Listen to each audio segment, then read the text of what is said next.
More than halfway through this trial, things start to become clear. Every match becomes more important than the last. Tensions are rising as we separate the ill-prepared from those that have spent months honing their skills and sharpening their reflexes. The fluke may have gotten some teams to this point, but they won't be able to count on good luck to take them into tomorrow. This is day 5 of the 11th Alliance Tournament.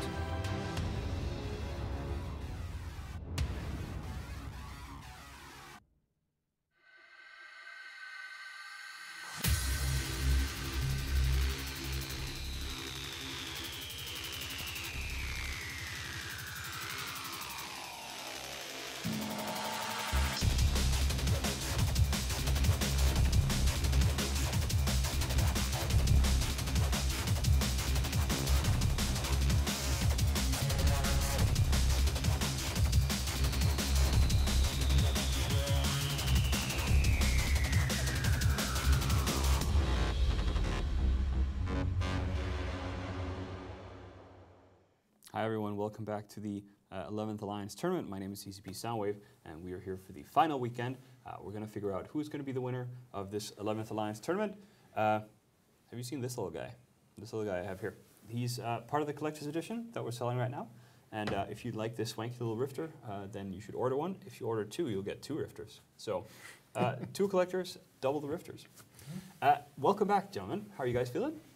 Pretty good. Yeah. Excited. Very excited. Yeah, it's going to be a great day.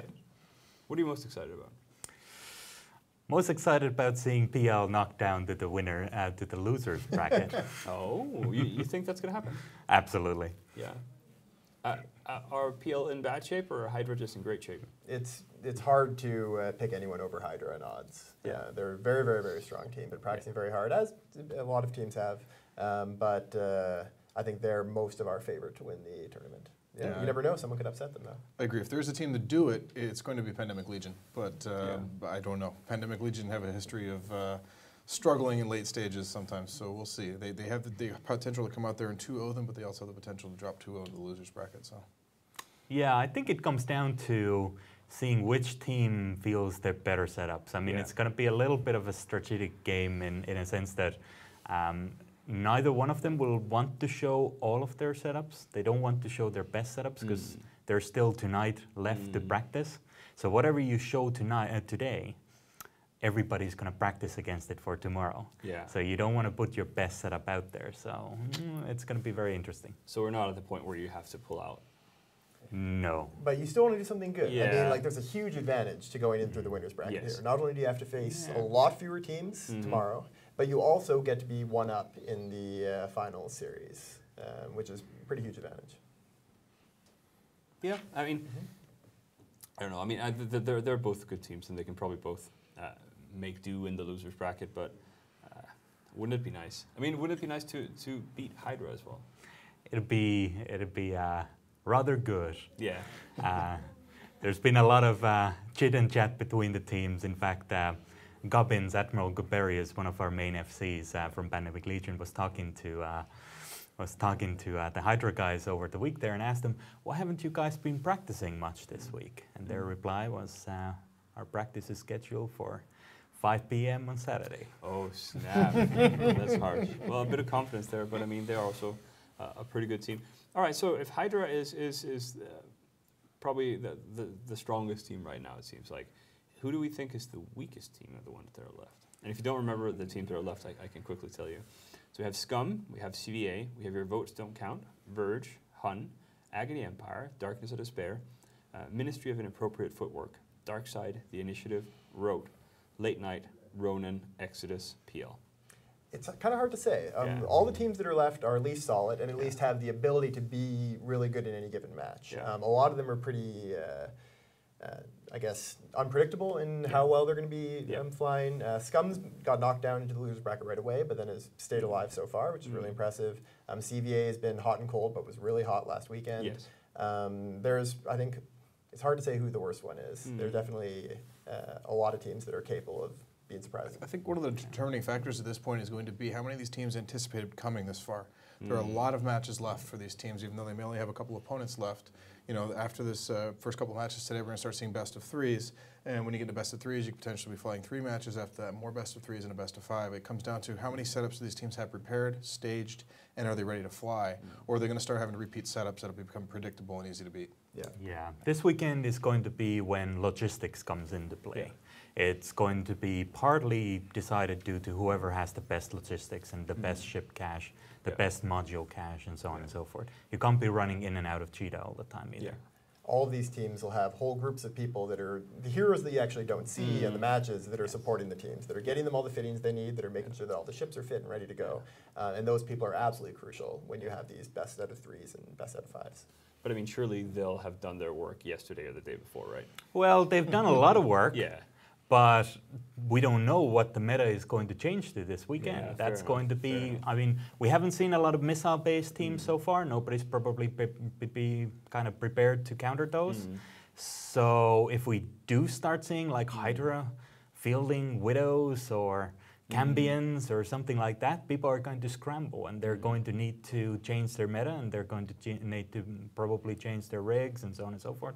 It's going to be mayhem. So whoever's going to be prepared the best is, it does have an edge. It doesn't mean that they're going to be winning because you still have to execute, but it does give you an edge. All right. We have an awesome tool. Do we want to show that off now? Sure. So this is a tool that uses the same public crest API that is actually available to everyone here at home.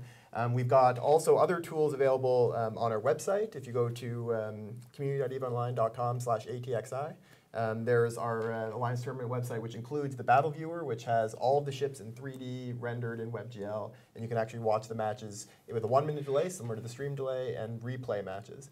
We've also got this tool for iOS that we've developed in-house that we'll be using for some of our analysis after matches. And it shows the entire teams ready to go. This is actually the last match of last weekend, the Pandemic Legion Initiative match where the U2 exploded. There, just zoomed in on F. Mercury, the U2 pilot, at the very beginning of the match.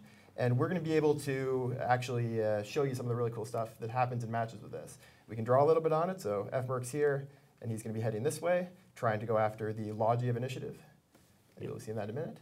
And I will start this match up, and we're going to be seeing the trail of the entire path that the U2 went on. And I think Shadu is going to walk us through a little bit about what happened during that match. And there it goes. Yeah, so the strategy of this team was quite simply take the Utus, swamp the enemy Logi, trade 1 or 2 Utus without losing your own Logi. So actually what we're seeing here is the friendly Logi is not following the Utu at all. He stayed back on purpose, on command. He got told, do not approach. Instead, what we see is both of the Utus, or all of the Utus, rushing in. Logistics from initiative size is pulling back. But the Utus took a wide enough curve around the webbing ships and the nuding ships on initiative side that they managed to get through. They pulled out drones. Initiative logistics got to the very end of the arena and at this point obviously got webbed, scrambled, and droned to death as things go on. But naturally, since they were now so far back behind the enemy line, there was simply no way to give him any support whatsoever. Yeah, and there you'll see the skull appear on the screen. That is the 30 billion-esque U2 frigate. There goes the budget. All right, guys. Well, we'll be looking more at that tool later. It's really awesome that we can show you guys some of the stuff that's happening. EVE Online can sometimes be a bit hard to follow, but not when we draw on it. So, match coming up. It's Scum versus CVA. Who do you think is going to win? Well, you know, this is 2 teams that I underestimated earlier in the week. I figured both to flop pretty early on, but I think of the 2 CVAs looked stronger, and I'm going to give the match to them this time. Yeah, I'm a big fan of what CVA did last weekend, and I'm going to go with them for this. Yeah, definitely. I think we underestimated CVA by a mile, so let's give them benefit of doubt and go for CVA. I think I'll go with CVA as well. I think they're really good, and I think they'll probably surprise people this year.